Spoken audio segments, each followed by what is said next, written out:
Welcome, Sagittarius, your in-depth weekly astrology overview and zodiac forecast for week commencing the 27th of April for the ascendant, the sun, or the moon.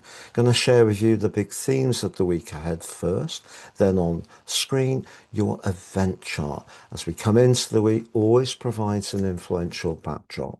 I'll then go through each of the influences frame by frame to give you a clear picture of what you can expect in terms of energy, work, relationships, or finances.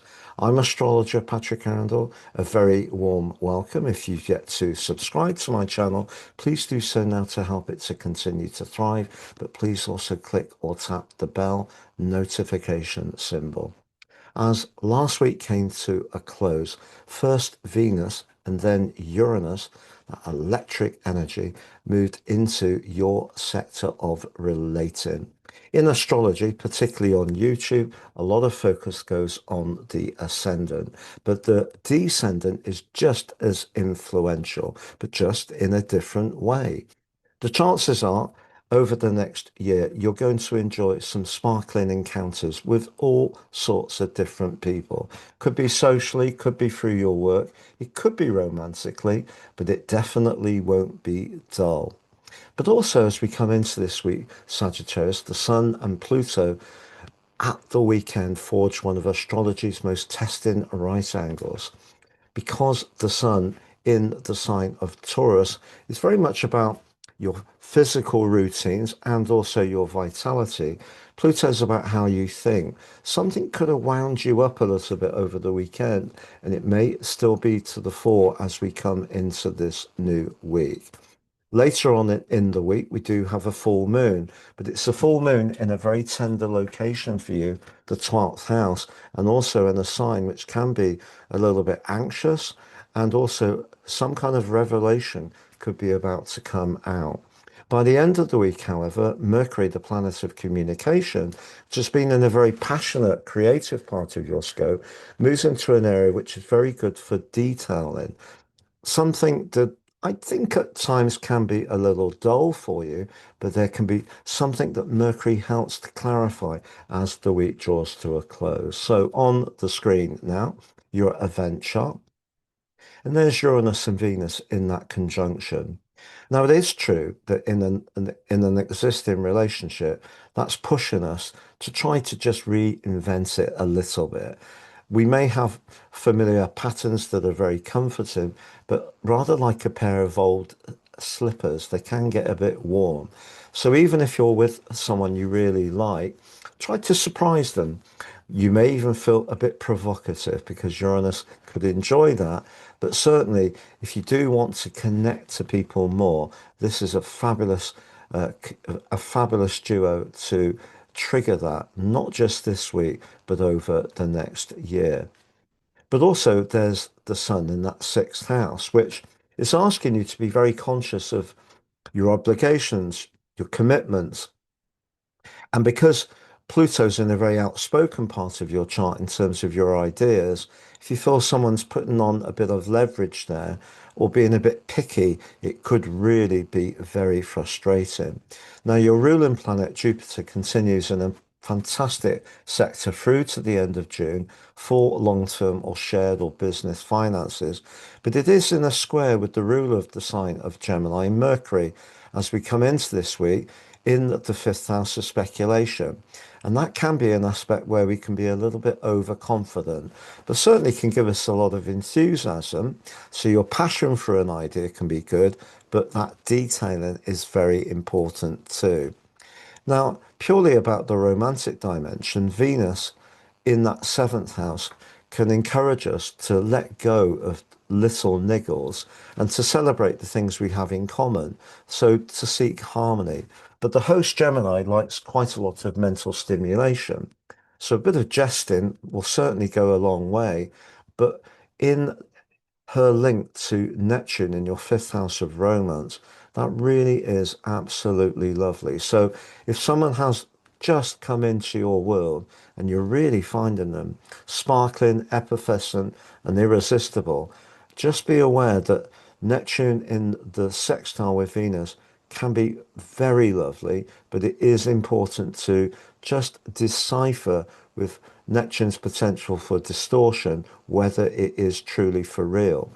Now, perhaps the movement forwards of Venus to forge a wonderful trine to Pluto can see the conversation happen that actually reassures you. But you could have a conversation with all sorts of people, but it can just seem to be more highly charged. And if you are talking about something that's very dear to your heart, your enthusiasm and passion for that can be something that the other person can be impressed by. If you do meet someone for the first time at the heart of this week, to be honest, I think it could be a relationship that lasted. I can't say for a lifetime, but I do think it could be a significant relationship. Why? Because I think Venus in the trine with Pluto could be quite fated, but I think it's Venus's link with Saturn in the fifth house suggests it may be someone who is prepared to put the work in as long as that suits you too. You can also see at the start of this week's Sagittarius, the moon is right at the top of your chart. So whatever you're feeling, for good or bad, it's going to be clear for everyone to see. But then we have that full moon on Friday, the 1st, the flower moon. We have two full moons in May, and this one is broadly in a T square with Pluto, but it's in your 12th house. And to be honest, the 12th house full moon is probably one of the most challenging of the year for you because the moon in Scorpio is in its full. It's probably one of its most vulnerable locations. And the 12th house can be about our subconscious, our shadow side, our fears and anxieties. But it can also be about how we're picking up energy from other people who are not being as transparent and open as they could be. And because the sixth house can be about work, details, your obligations, that 12th house energy can just bring something up that's a bit fear-based and it can be amplified by Pluto, but you might actually be quite strident in expressing any concerns you've got, but actually just be aware of where they may actually be rooted. But then Mercury, by the end of this week, moves into Taurus. I think that can work well for you because Mercury's rulership of Virgo is very sixth house orientated. So there's a bit of an echo, but also Taurus is an earth sign like Virgo. So if you do need to convert some ideas that are very creative that you've been working on into something more structured and functional, you'll have it all together. But also Mercury moving into the sixth house just gives you that little bit of an edge as you go into the week following this one. There has been some kind of backbiting or politics at work. You'll really be on it and making sure that whatever you're doing will be done razor sharp. I'm going to summarize those four areas of energy, work, relationships, and finances shortly, Sagittarius. But just to say, I've slashed the price of my personal horoscopes.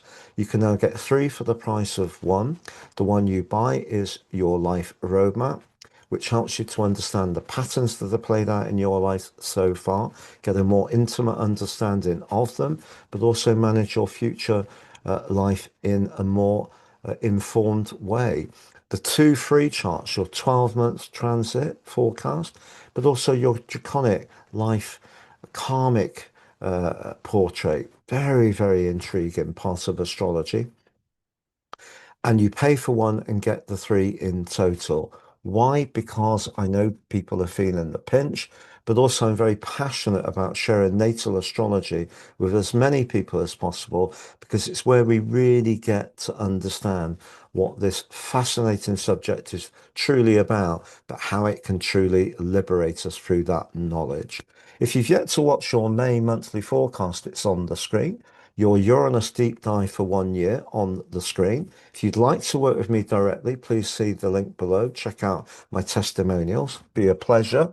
If you've yet to sign up for your free daily written horoscope, fire to your device each morning for your daily celestial pit stop, please take advantage of that below. Now, to summarize, when it comes to relationships, I don't think there's going to be a dull time ahead for you, but it's inevitable that because Uranus is about freedom, but it's also about higher truths, but it can be quite changeable. It could be an area that is a little bit up and down, but it will be intriguing. But if you're connecting to someone who really shares your values, understands that as a Sagittarius, you need space. You know, if someone's too clingy, it doesn't work for you. So Uranus can be much better for you than it was in the sign of Taurus, where it made any kind of structure almost impossible. But what you also get is the energy of Venus this week, and its links back to Neptune, Pluto, Saturn. I think this could be a significant week. If you're lucky enough to have met someone, or you're getting closer to someone you already know and you feel very at ease with them, this could be a week when things get much deeper.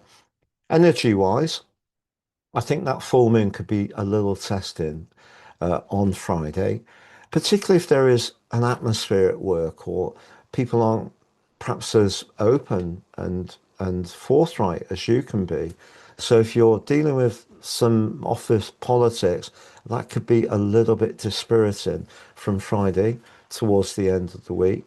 And also because the sun's in that sixth house of obligations, you may encounter someone who's just a bit of a nitpicker, and that could be irritating too for your energy as well. But as far as finances are concerned, Jupiter continuing that eighth house is really encouraging, and Mercury gives it a boost with a spark of enthusiasm.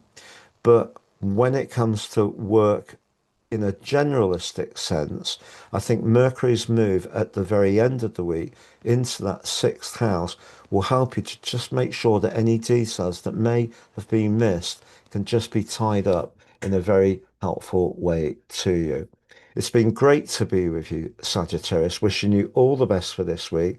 Looking forward to seeing you again soon.